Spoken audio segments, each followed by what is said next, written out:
This is the Ecosy Elk stove, and for its size, this is the heaviest stove I have ever encountered.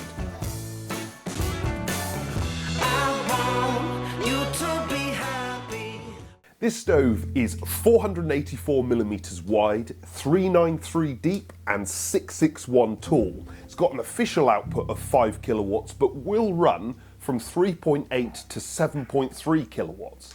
And there are 3 additional colours on top of the standard black. You can get a green, this blue, and then the grey as well. It's an imported stove that is made of incredibly thick steel, and it's got a really big, chunky, thick and heavy cast iron door to go with it too. Also, one final thing, I quite like the brass handles. It has a full grate and ash pan that opens for when you're burning coal and wanting to shake ash down, and then closes off. This design, it's not really a riddling grate. This design sort of means it's focused towards wood with the ability of burning other fuels as well. As you can tell, given its style, it's built for fireplaces, but it does have a real look and feel of quality. There's no, like, the back or the sides don't look cheap or poorly finished. So it does sort of, it would work freestanding as well. It's also approved for 12mm halves, so yeah, you know, freestanding is not going to be a problem. Obviously, as this stove is considered a multi-fuel appliance, we do have air coming up underneath the grate and coming up underneath the fuel if you've got that air vent open. We've also got air coming through the aerated baffle at the back and air down the glass, as you can see here. Finally, it also has a 10-year guarantee. Okay, right. You haven't said your catchphrase. What do you mean? Let's light it. Right. Yeah, let's avoid that. Start, as always, with some logs in the base, in the normal way. No particular order to them, but the key thing is gaps. You'll stick a fire lighter at the top, then we'll light it up. Push the door to. Don't fully close it, I just push it to, and I tend to leave it there for about 5 minutes before closing and allowing the stove to get up to temperature. Well, that was nice and easy, all up to temperature in about 10 minutes. Obviously, it's very, very simple to light. We've given this an 8 out of 10, in part because you can open the grate, which allows air to zip up through really quickly.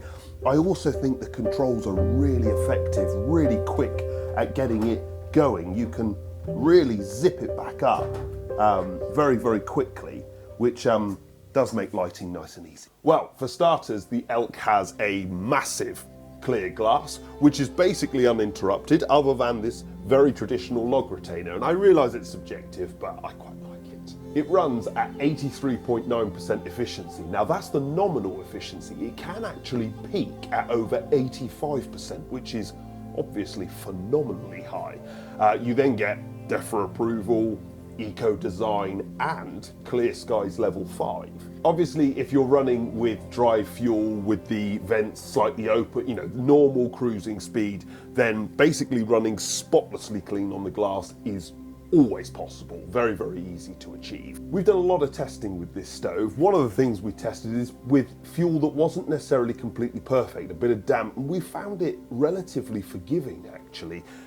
Bearing in mind, if you can see here, this was the glass after 2 weeks of really abusing it, using stuff that wasn't necessarily perfectly dry, shutting it right down and running it for hours on end with no air coming in at all, then opening it up and blasting it, seeing whether it can clean itself off, shutting it overnight, opening it up again.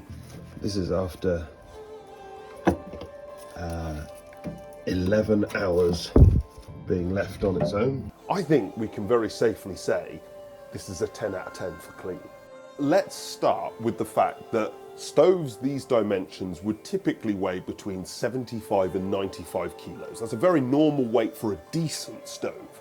You ready for it? This one weighs 140 kilos.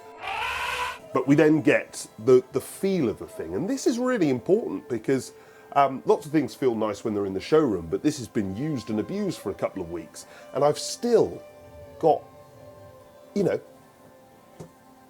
That's solid, it's straight back to the stopper, it feels nice, it's nicely thought out. These controls, interestingly, even when the stove is hot, I can, touch and it, does its job perfectly well. But it does come with a very, I just think this is, they've gone to a little bit further effort. So there's a little knob that sticks out, which this catches into, so that you can turn the air control. So even if they're hot, you've got a way of controlling it, which is just a little bit interesting. This is unique. I've not seen this before, and I really like it. It's smart. We also obviously have a grate and an ash pan, and the grate obviously opens or closes depending on what you're burning. We've then got the ash pan, which you can draw in and out, as you can see here. I don't love this is a very bog standard imported control that loads of stoves use, which isn't, it's not the end of the world, it works fine, but it's just less special than this, which I think is unique, interesting and fun. So with a single log, as you can see burning here, when I've got it opened up, I'm going to need to reload this every half an hour, 40 minutes. If I shut it right down and I just want to run the stove at operating temperature, then a log this size, completely on its own, can burn and keep it at operating temperature for over an hour. So that's really good. Obviously, when we test a full net of logs, we get the stove up to operating temperature with a big fire, and then we shut it right down and run it right at the bottom of operating temperature to try and eke this out as long as we can. And we actually managed to achieve between 9 and 12 hours, a really good score.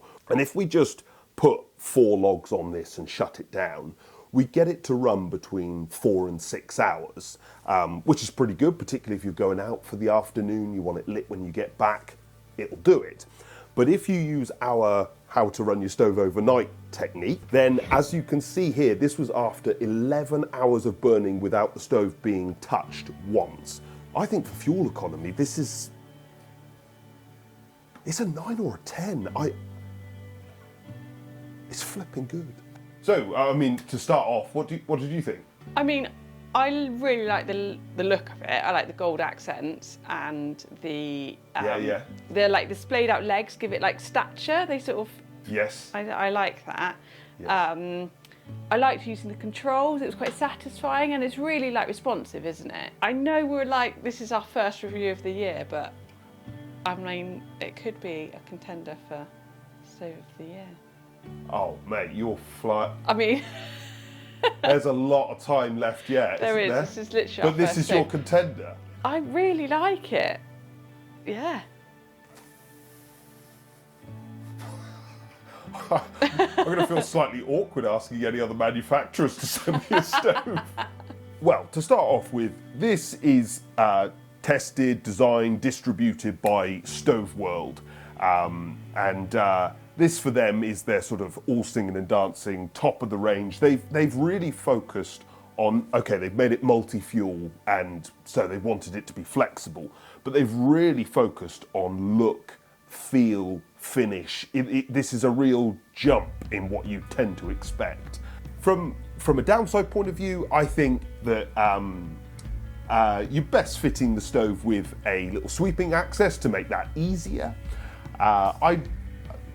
The control is fine, but it doesn't meet the quality of this. It's very standard and does its job fine, but it's just, I think the stove is better than the control.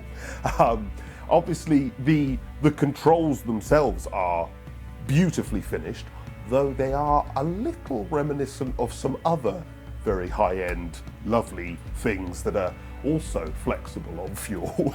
On the plus side, I mean, the first thing to say is this stove is punching above its price point, so it's certainly good value. I also really like the colour options. They again raise the sort of level of finish and expensiveness of it. I think that's been done really, really well, and I really enjoy using it.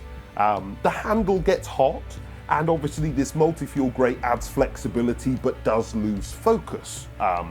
But basically, I've really enjoyed it. It works superbly well. It's spotlessly clean. It's obviously very, very efficient.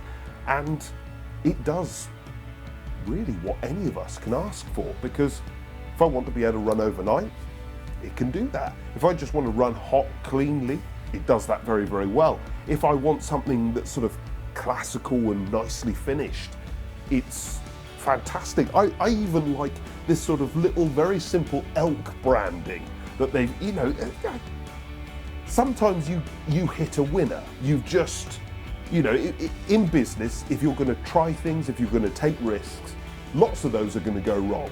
And every once in a while, you're going to hit a 6. And they've hit a 6.